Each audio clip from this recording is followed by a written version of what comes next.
말씀은 현세의 가치와 내세의 가치라는 제목으로 은혜를 나누도록 하겠습니다. 우리가 인생을 살면서 굉장히 큰 가치를 두고 사는 영역이 있습니다. 저와 여러분은 어디에 큰 가치를 두고 사십니까? 오늘 기록된 말씀을 통해서 오늘 우리 자신은 어디에 큰 가치를 두고 살아야 되는지에 대해서 깨닫고 현세의 가치와 내세의 가치 가운데 무엇이 우리에게 더 중요한 가치인지 말씀을 통해서 함께 깨닫는 은혜가 있기를 소망합니다. 예수님이 2000여 년 전에 이 땅에 오셨습니다. 예수님은 당신 스스로 오신 것이 아니라 아버지 하나님의 보내심을 받아서 동정녀 마리아를 통해 이 땅에 오셨습니다. 남자의 씨를 받은 것이 아니라 성령으로 잉태되어서 이 땅에 오신 것입니다. 이 말씀인즉슨 예수 그리스도는 사람의 씨가 아닌 하나님의 아들 곧 하나님이시라는 겁니다. 그러므로 예수 그리스도는 죄인들을 살리시기 위해서 이 땅에 보내지셨고, 이 땅에 오신 예수 그리스도는 십자가 위에서 죽으시고 3일 만에 부활하심으로 인하여서 그 사실을 믿는 자들에게 영원한 생명을 주신 분이십니다. 예수 그리스도가 2000여 년 전에 오셨을 때 예수님 주변에 굉장히 많은 사람들이 모여들었습니다. 그 가운데는 여러 유형의 사람이 있는데, 첫 번째는 인생의 많은 문제 가운데서도 특별히 귀신이 들렸거나 질병으로 고통받는 자들이 예수님께 나아오면 치료를 받는 거예요. 그러니까 그것이 소문이 났고 예수님이 가는 길목마다 귀신 들린 자, 모든 각종 병든 자들이 예수님 주변에 모여들기 시작했습니다. 그래서 예수님이 안수해 주시면 다 치료를 받았고, 때로는 말씀을 선포하심으로 고침을 받았고, 때로는 어루만져 주심으로 인해서 치료를 받았습니다. 또 예수님 주변에 온 사람들의 부류 가운데에서는 예수님을 고발하기 위해서, 그래서 죽이기 위해서 온 부류들도 있었습니다. 그들은 유대인이었습니다. 또 예수님 주변에 온 어떤 부류는 자기 자신이 지금까지 신앙생활을 해왔고 현세의 삶을 열심히 살았는데 과연 어떻게 하면 영생을 받을 수 있는지에 대해서 궁금해서 그 궁금증을 이제 해결받기 위해서 나온 사람들도 있었습니다. 오늘은 예수님께 나왔는데 어떻게 하면 영생을 얻을 수 있는지에 대해서 궁금한 마음을 가지고 예수님 옆에 나왔던 한 부자에 대해 기록된 말씀이 오늘 본문 말씀에 나와 있습니다. 이 부자에 대해서 오늘 소개를 하려고 합니다. 예수님께서 제자들과 함께 있을 때에 한 부자가 예수님께로 나왔습니다. 자, 말씀으로 나아갑시다. 누가복음 18장 18절 이하입니다. 어떤 관리가 물어 이르되, 2000여 년 전이지만 관리라고 하는 이 위치는 종교나 행정상의 지도자로서 최고의 엘리트 그룹에 속한 자이고요, 인생으로는 성공한 사람입니다. 이 사람이 예수님께 나왔어요. 제가 예수님께 나왔는데 예수님께 이렇게 질문합니다. 선한 선생님, 내가 무엇을 해야 영생을 얻으리까? 혹시 여러분들은 한 번쯤 고민해 보셨나요? 어떻게 하면 내가 영생을 얻지? 이런 고민을 한 번도 안 해보신 분들도 있을 거예요. 왜냐하면 영생이라고 하는 것은 눈에 보이지 않는 영역이기 때문에, 내세의 영역이기 때문에 별로 신경 쓰지 않고 오직 현세에 지금 살고 있는 먹고 사는 문제, 인생에 내 앞에 많이 쌓여있는 문제들을 해결하기도 바쁜데 언제 내세까지 생각을 하겠습니까? 이러면서 한 번도 영생을 생각해 보지 않은 분들이 있을 수도 있습니다. 그런데 지금 여기 나온 사회적으로 지위도 꽤나 높고 돈도 굉장히 많고 유명한 한 관리가 예수님께 나와서 어떻게 해야 영생을 얻을 수 있겠습니까? 라고 질문을 합니다. 자, 예수님이 뭐라고 말씀하셨을까요? 누가복음 18장 20절입니다. 내가 계명을 안 하리? 간음하지 말라, 살인하지 말라, 도둑질하지 말라, 거짓 증언하지 말라, 내 부모를 공경하라 하였느니라. 즉 이 말씀은 뭐예요? 지금 모세를 통해서 주신 계명 가운데 5계명에서 10계명까지의 이 계명을 언급하시는 거예요. 이 계명을 지키면 천국 갈 수 있다. 사실 계명을 지켜서 천국을 가는 것은 아닙니다. 그런데 왜 지금 예수님께서 이렇게 계명을 지키라고 성경에 기록되어 있지 않느냐라고 지금 말씀을 하시냐면, 지금 이 사람의 내면에 있는 생각을 테스트하고 계신 겁니다. 진짜 이 사람이 영생에 관심이 있나? 정말 영생을 받고 싶어 하는가? 그러면 예수님이 다루는 방식이, 여러분, 구원은 예수 그리스도를 믿어야 구원을 받습니다. 요한복음 14장 6절 말씀에 내가 곧 길이요 진리요 생명이니 나로 말미암지 않고는 아버지께로 올 자가 없다 기록이 되어 있기 때문에, 모든 것 이유 여하 불문하고 구원은 예수 그리스도를 믿어야 오는 것입니다. 영생은 오직 예수님으로만 얻을 수 있는 것입니다. 자, 그런데 지금 자기 자신이 길과 진리와 생명이 되시는데, 예수님께서 지금 부자 관리를 앞에 놓고 지금 하시는 말씀이, 그러면 계명 다 지켰느냐? 이렇게 묻는 거예요. 자칫 잘못 오해하면 계명을 지켜야 구원받는구나 이렇게 생각할 수 있지만, 이제 예수님이 하신 말씀을 쭉 풀어가시는 방식을 한번 우리가 이제 보면은, 왜 예수님께서 계명을 다 지켰느냐라고 질문을 하셨을까를 우리가 이해할 수 있을 거예요. 자, 이제 이 부자 관리가 뭐라고 대답하냐면 21절입니다. 여짜오되 이것은 내가 어려서부터 다 지키었나이다. 이렇게 이야기를 합니다. 여러분, 5계명에서 10계명까지는 내 부모를 공경하라, 살인하지 말라, 간음하지 말라, 도둑질하지 말라, 거짓 증거하지 말라, 내 이웃의 것을 탐내지 말라.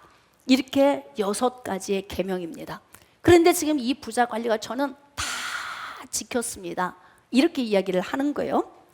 다 지킨 것이 맞을까요? 예수님께서 바리새인과 서기관을 앞에 두고 하신 말씀이 있어요. 예수님의 제자들이 배가 고팠나 봐요. 그러니까 음식을 앞에 두고 손을 씻지 않고 밥을 허겁지겁 먹었습니다.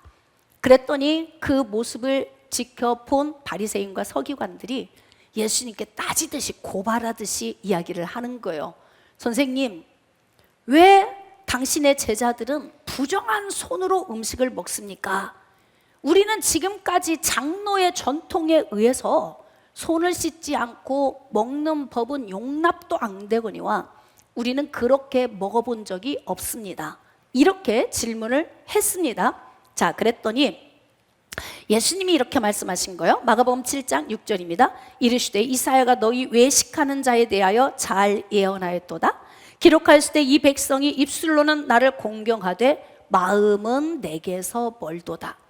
다시 말하면 지금 손을 씻지 않고 음식을 먹는 자들을 부정하다, 더럽다 평가하는 그들에게 예수님이 너희가 입술로는 나를 공경하지만 마음은 나한테서 멀다 라고 이야기하신 이유는 뭐냐면, 바로 속사람과 겉사람의 삶이 다르다는 거예요. 마음이 정직한 대로 내가 정직하게 살면 좋은데, 마음은 거짓된데 정직한 척하는 거. 마음은 미워하면서 그러면서 나는 살인하지 않았다라고 생각하는 것. 또는 마음속에 음욕은 품고 있으면서 나는 간음하지 않았다라고 말하는 것. 다른 사람의 것들을 보고 막 탐욕을 품고 있으면서 나는 도둑질한 적이 없다고 말하는 것.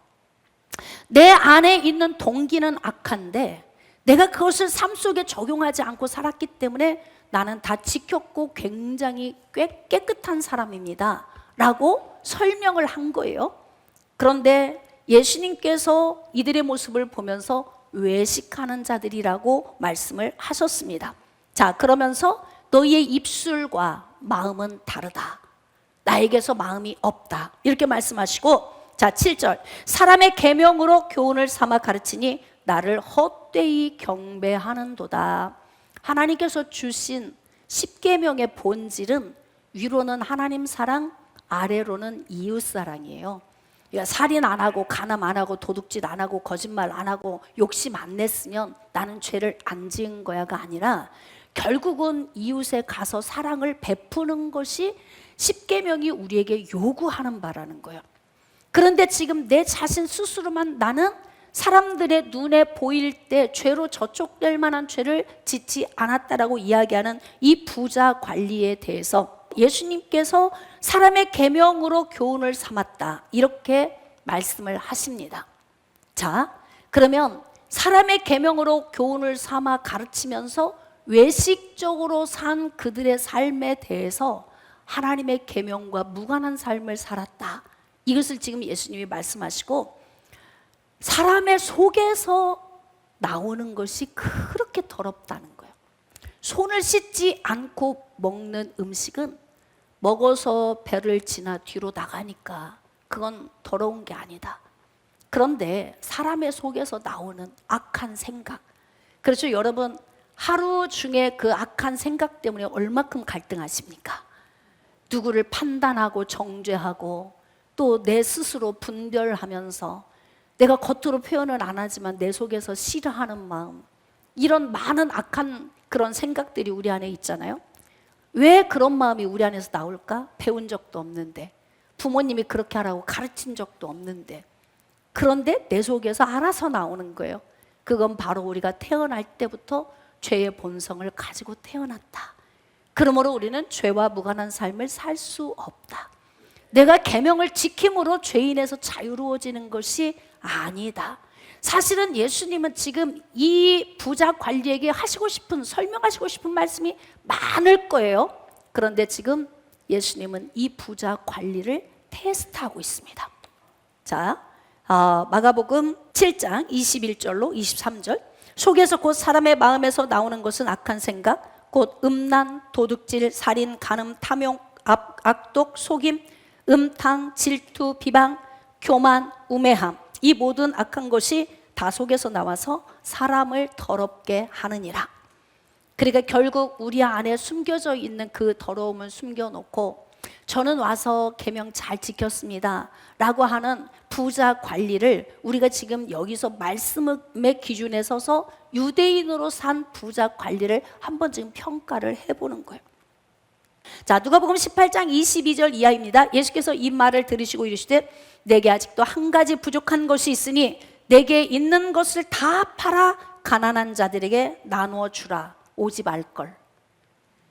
예수님 앞에 나오지 말걸. 괜히 나와가지고 영생에 대해서 질문한 그것 때문에 오히려 그냥 더 큰 짐을 무겁게 져버리게 된 거예요. 예수님이 뭐라고 말씀하시냐면, 예수님께서 지금 너 정말 계명을 진정으로 지켰다면 너는 그것 할 수 있을 거야. 뭘? 네가 가진 모든 재산 다 팔아서 가난한 자들에게 다 나눠주고 와서 나를 따르면 돼. 고민 될까요? 안 될까요? 고민 굉장히 되겠죠. 괜히 왔다고 후회하겠죠. 예수님이 그렇게 말씀하실 줄 몰랐겠지요. 왜냐하면 내가 다 지켰다고 얘기하면 아 그래? 다 지켰어 하고 공감해주고 동의해 주실 줄 알았는데, 네가 진짜 그걸 지킨 거라면 재산 다 팔아서 다 가난한 자들에게 나눠주고 와서 나를 따라, 이런 거예요. 자, 여기에서 만약에 이 부자 관리가 진짜 영생, 즉 내세의 가치에 대해서 궁금했고 내세의 가치에 대해서 뭔가 지금 무게감을 두고 살고 싶었다면 이 사람이 하는 행동에서 나올 거예요. 그렇지 않고 만약에 이 부자가 현세의 모든 가치를 걸고 살았다면 이 사람은 다시 오지 않을 것입니다.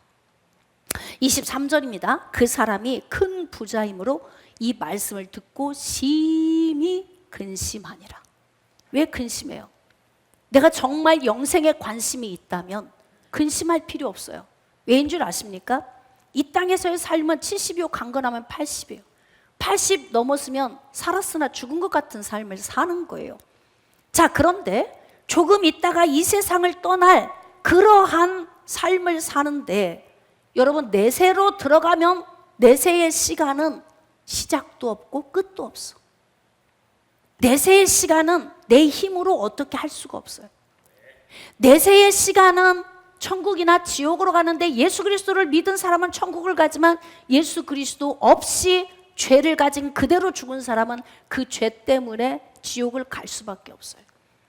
그런데 지옥에 들어가게 되면 유황불못에서 타고 있는데 중요한 것은 지금 스위스에서는 법적으로 자기 스스로 자기 목숨을 자기가 끊을 수 있는 안락사에 대한 제도가 있어요.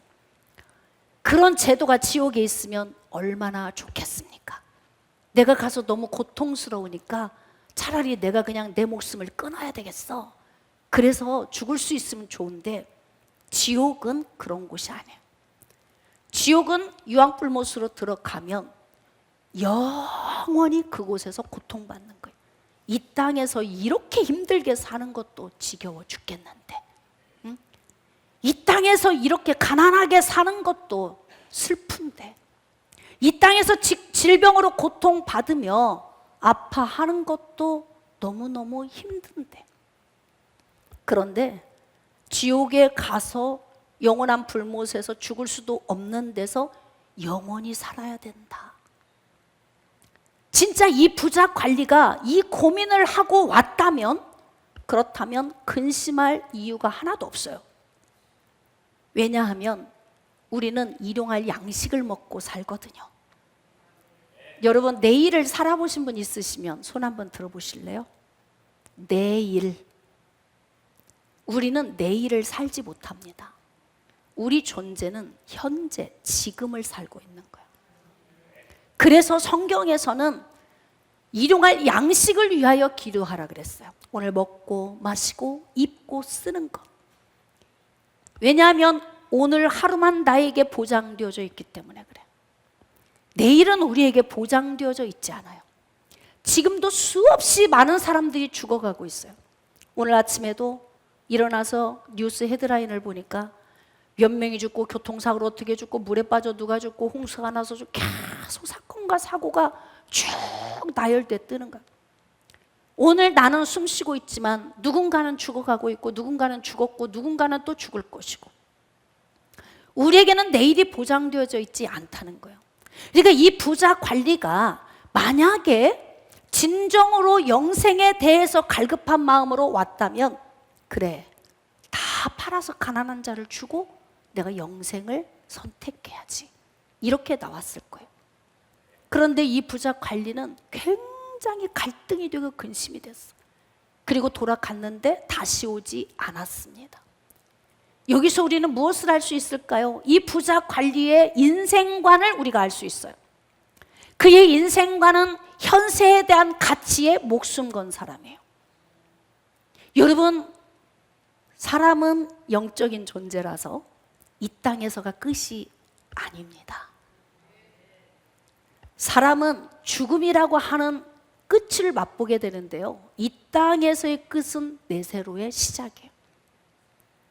이 땅에서의 끝은 영혼이 내 몸에서 빠져나가는 거예요. 영혼은 죽는 존재가 아니에요. 영혼은 영생하는 존재예요. 지옥에서 영생하느냐, 천국에서 영생하느냐, 이것이 달려있는 거예요. 그런데 이 부자 관리는 현세의 가치에 모든 걸 건 사람이에요. 그 아까워서 남보죠. 이거 다 놓고 나를 따르라 그런데 이 현세의 것과 예수 그리스도를 통한 영생의 것을 바꿀 수가 없는 거예요. 왜 못 바꿔요? 현세의 가치를 두고 거기에 목숨 걸고 살기 때문에 그래요. 우리 하루를 아둥바둥 살지요. 여기에 목숨 걸지요. 돈 한 푼 더 벌기 위해서, 더 모으기 위해서, 좀 더 건강하게 살기 위해서 건강관리, 좋은 음식 먹고 좋은 옷 입으며 여기저기 내 인생 살지만 길어야 100년입니다. 길어야 100년. 근데 지금 살아온 삶이 얼마큼 사셨습니까? 거의 가까이 종착역에 도달하신 분도 계실 테고, 한 10m 전방에 있는 분도 계실 테고, 한 4km 전방에 있나요? 저는 얼마쯤 전방일까? 한 10km 전방? 네? 우리는 지금 그런 삶을 살고 있어요. 자, 그런데 이 부자 관리는 가서 오지 않았어요. 예수님이 가는 뒷모습을 보고 제자들에게 이렇게 말씀하셨어요.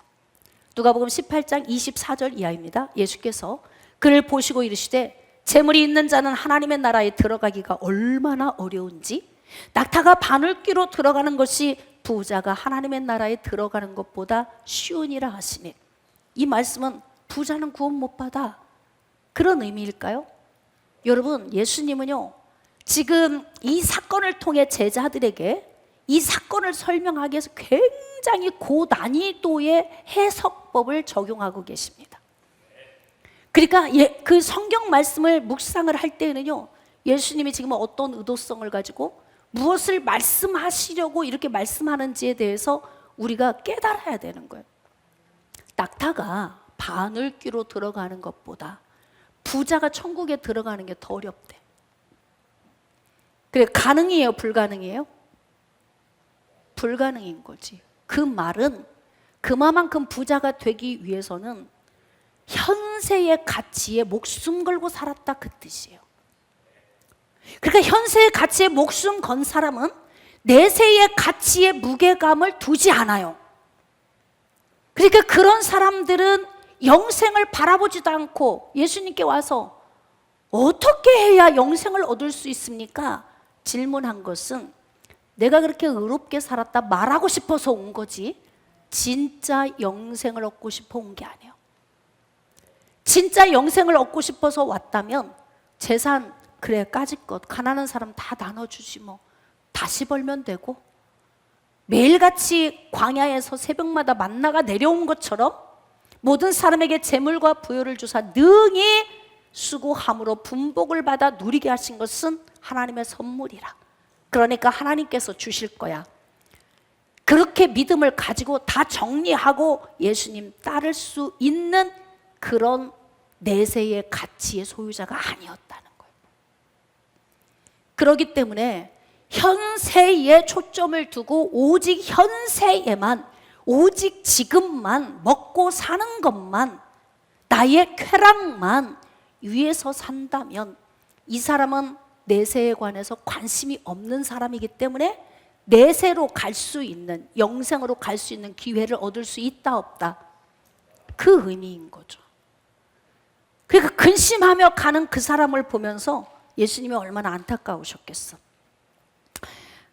자, 이제 현세의 가치를 둔 사람과 내세의 가치를 두고 산 사람의 특징 두 사람을 제가 소개를 할 건데요, 나는 어디에 속한 사람인가를 이 말씀을 통해서 한번 분별해 봤으면 좋겠습니다. 성경에는 현세의 가치를 두고 현세에 목숨 걸고 산 사람이 하나 있었어요. 물론 성경에 나온 많은 인물들 가운데 현세의 최고의 가치를 두고 살았던 솔로몬이라는 왕이 있었어요. 그런데 나중에 노년이 되어서 내세의 가치를 깨달았어. 그래서 그는 마지막 죽기 전에 청년들아, 청년들에게 젊은 나이에 하나님의 은혜를 생각하라, 이렇게 말씀을 남기고 이제 세상을 떠나는 거예요. 그런데 끝까지 현세의 가치를 두고 현세에서 저주에 빠진 사람이 있었어요. 그게 누구냐면 여러분도 들어보신 기억이 있죠? 가룟 유다입니다. 가룟 유다. 요한복음 12장 1절 이하에 가룟 유다에 대해 기록이 되어 있어요. 이 사람은 현세의 가치를 두고 살다가 현세에서 저주받아 자살하고 죽은 사람입니다. 자, 1절입니다. 6월절 엿새 전에 예수께서 베다니에 이르시니 이곳은 예수께서 죽은 자 가운데서 살리신 나사로가 있는 곳이라. 나사로라고 하는 사람은 병들어 죽었습니다. 그래서 지금 나흘이 지났어요. 썩어서 냄새가 나요. 무덤 속에 있어요. 그런데 예수님이 오셔서 나사로야 나오라 명령하시니 그가 걸어 나왔어. 그래서 살아났어요. 그러니까 막 기적이 일어났으니 집안이 잔치 분위기예요. 그래서 예수님과 함께 지금 잔치를 치르는데 한 자매는 주방에서 맛있는 음식을 준비하고 있고, 한 자매 마리아는 자기가 보유하고 있는 가장 귀한 향유 옥합을 가지고 와서 예수님이 곧 십자가에 달리시고 죽으실 그 장례식을 준비하는 믿음으로 그 옥합을 깨뜨려서 예수님께 부어드렸어. 막 향유 냄새가 진동을 하는 거예요. 자, 그런데 거기에서 예수님의 제자들이 빙 둘러 있다가 한 사람이 말을 한 거예요. 자, 어떤 얘기를 했을까요? 3절입니다. 마리아는 지극히 비싼 향유 곧 순전한 나드 한 근을 가져다가 예수의 발에 붓고 자기 머리털로 그의 발을 닦으니 향유 냄새가 집에 가득하더라. 제자 중 하나로서 예수를 잡아줄 가룟 유다가 말하되 이 향유를 어찌하여 300데나리온에 팔아 가난한 자들에게 주지 아니하였느냐. 괜찮은 사람이네. 여기만 보면. 예? 그 향유를 예수님의 발에 붓고 자기 머리털로 예수님의 발을 닦는 마리아를 보면서 저건 너무 허비하는 거야. 낭비지. 저거 300데나리온 정도 받을 수 있는데 그거 받아가지고 가난한 사람들 도와주면 얼마나 좋겠어. 이 말이 동기가 되게 선한 것 같잖아요. 끝까지 들어봐야 돼. 끝까지. 이렇게 말하면 가난한 자들을 생각함이 아니요 그는 도둑이라. 도둑이었다는 거예요. 돈꾀를 맞고 거기 넣는 것을 훔쳐 가밀어라. 어쩌면 예수님하고 3년 반을 다녔는데도 그렇게 안 변해요. 예? 교회 나와가지고 막 30년 40년 됐는데도 왜 성질은 그런 거예요? 왜 그렇게 안 변해? 누구처럼? 가룟 유다처럼. 네? 가룟 유다처럼 왜 이렇게 안 변해? 그것도 예수님의 직접적인 훈련을 3년 반 동안 예수 신학교에서 훈련을 받았음에도 어떻게 이렇게 안 변해요? 그러니까 지금 저거 팔아가지고 300데나리온에 팔아서 헌금만 해봐라. 그러면 내가 헌금하면 다들 눈 감고 기도하고 통성기도 할 때 이때 내가 가서 살짝 꺼내와도 모를 것이다. 온통 마음이 거기에 있었다는 거예요. 예수님의 제자인데 그 좀 가오가 좀 있어야 되지 않아? 그래도 여러분 예수 그리스도가 죽으시고 살아나심으로 인하여서 우리를 건져주셨으니 그리스도인은 좀 가오가 있이 살아야 되지 않아요? 허리 좀 펴세요. 할렐루야. 허리 좀 펴보세요. 좀 하나님의 자녀들은 좀 가오가 좀 있어야지. 그래도 어쩌면 이렇게 가룟 유다는 예수님과 함께 다니면서도 그냥 눈 슬슬슬슬 보고 막 살살살살 다니고 뭐 어디 저기 대문으로도 안 가고 개구멍으로 들락날락 하는 사람처럼 꼭 그렇게 생겼잖아. 지금 보니까. 응? 그런데 그는 돈을 훔쳐가기 위해서 지금 그때 그렇게 말을 했는데 중요한 건 그것으로도 만족이 안 돼. 그러니까 어떻게 하면 내가 돈 좀 모을 수 있지? 어떻게 하면 내가 재상가가 될 수 있지? 이 고민을 하다가 갑자기 예수 팔고 싶은 생각이 들었어. 그래가지고 예수 팔 생각을 했더니 마귀가 자꾸 동조하는 거예요. 네 생각이 정답이야. 너 돈 많이 벌고 싶지? 주일날에도 예배 드리지 말고 그냥 돈이나 벌러 가. 등산 가서 놀던지 동호회를 가든지 막 마귀가 계속 공격하는 거예요. 그러니까 예수님을 은 30냥에 팔아서 돈을 받아서 주머니에 두둑하게 넣었어. 이게 가룟 유다라고. 여러분 이렇게 현세의 가치를 두고 살면 이렇게 사는 거야. 좀 가오 있게 삽시다. 할렐루야. 그래도 예수님이 나를 위해 죽으셨잖아. 그리고 예수님은 생명이시기 때문에 부활하셨잖아요. 그분 때문에 내가 살아났다면 좀 폼나게 좀 살아야지. 그냥 어떻게 하면 남의 주머니나 좀 훔쳐볼까? 어떻게 하면 좀 내가 좀 이익을 얻어볼까? 좀 나눠주고 퍼주는 거 아까워서 벌벌 떨면서 이렇게 부자 관리처럼 근심하고 갔다잖아. 영생에 관심 있는 줄 알았더니 그게 아니었다 이 말입니다. 이렇게 현세의 가치를 두고 살면 결국 가룟 유다는 어떤 인생을 살았냐면 예수 그리스도 은 30냥에 팔고 양심의 가책이 오지. 인간이니까. 그래도 자기 스승이잖아요. 안 믿어져도 인간적으로도 자기 스승이잖아요. 양심의 가책을 받고 어떻게 했느냐? 목매달아 자살해 죽었어. 비참하지. 이것으로 끝이 아니다 이 말이에요. 내세로 가면 어디로 가는 거예요? 영원히 사는데 어디서 살아야 돼? 지옥에서 영원히 살아야 되나? 그러면 반대적으로 내세의 가치에 무게감을 두고 산 사람이 있어요. 원래 그는 그런 사람이 아니었어요. 원래는 현세의 가치를 두고 살았던 사람이에요. 성경에 보면은 바울이라고 하는 사람, 여기 한번 여러분 잘 들어보세요. 제가 나열해 볼게요.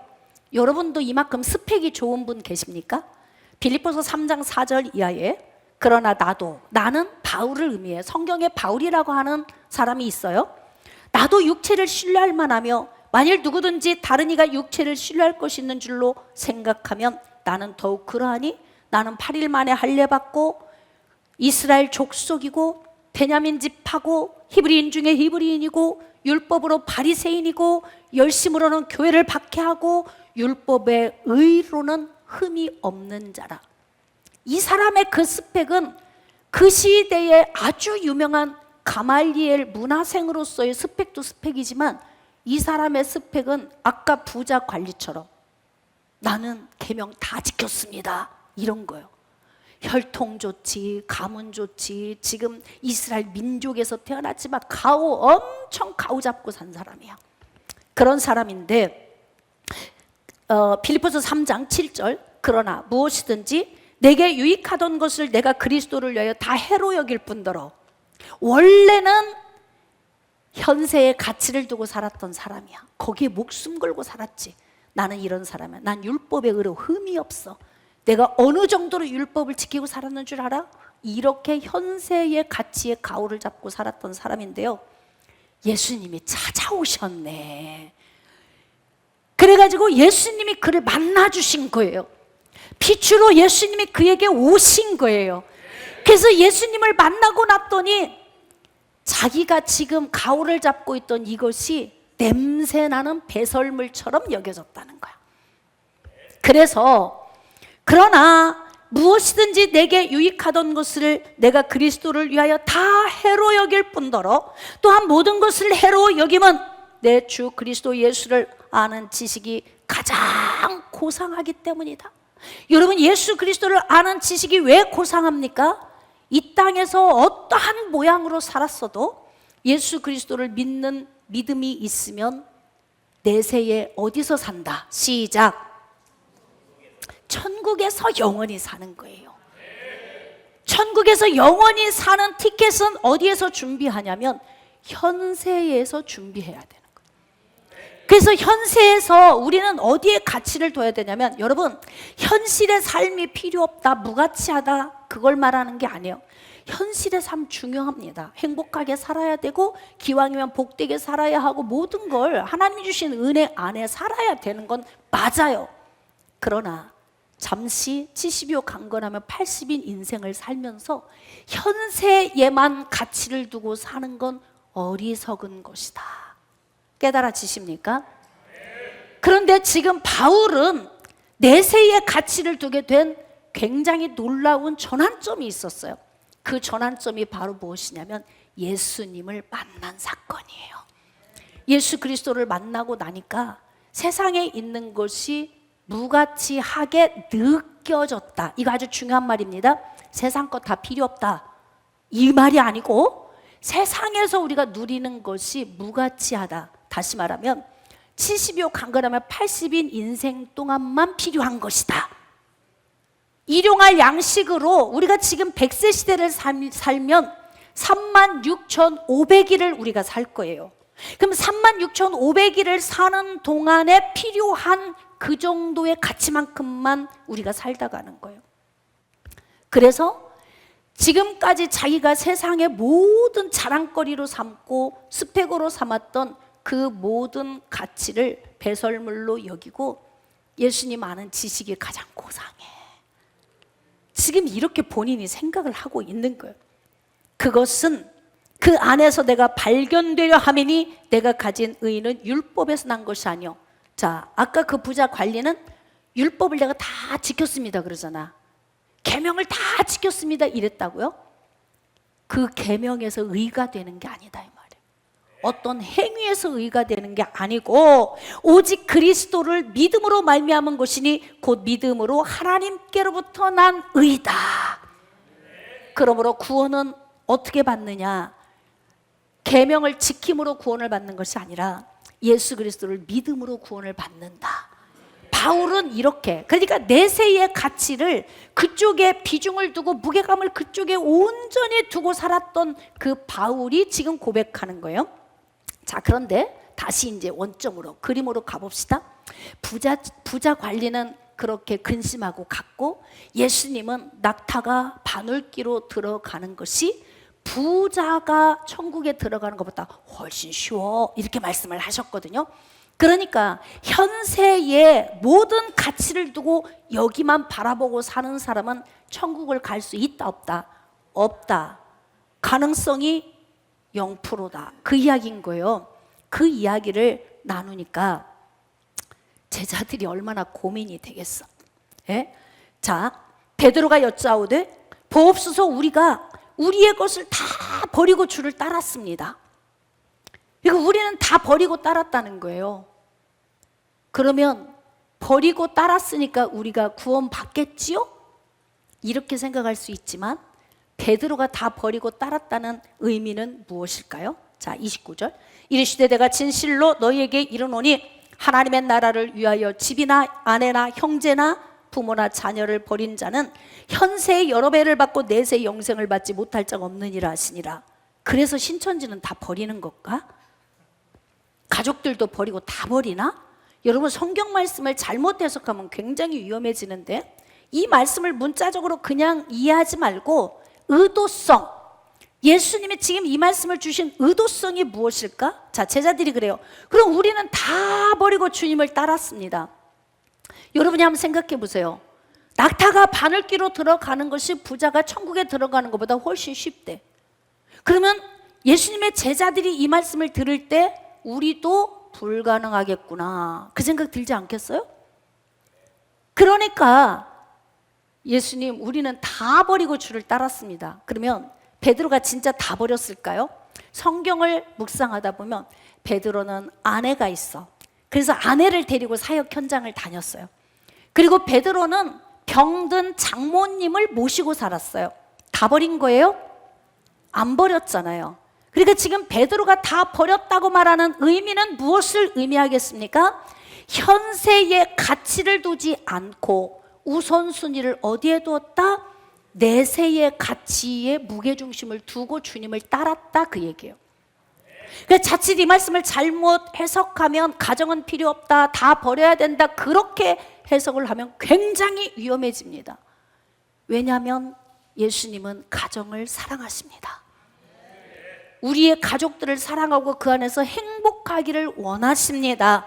그런 예수님이 왜 하나님의 나라를 위하여 집이나 아내나 형제나 부모나 자녀를 버린 자는 현세의 열애벌을 받고 내세의 영생을 받지 못할 자가 없느니라. 이건 무엇을 의미하냐면 현세의 가치보다 내세의 가치를 더 중요시 여기는 삶을 살아라, 그 뜻인 거예요. 그러므로 사랑하는 여러분, 우리가 이 땅에 사는 동안의 삶이 전부가 아니고 우리가 죽음을 맞을 때 내 몸에서 영혼이 분리돼 나가면 우리는 내세로 들어가는 거예요. 그때부터는 내일 내세로 들어갈지 오늘 밤에 내세로 들어갈지 몰라. 준비된 자는 영생의 자리로 나아가는 거예요.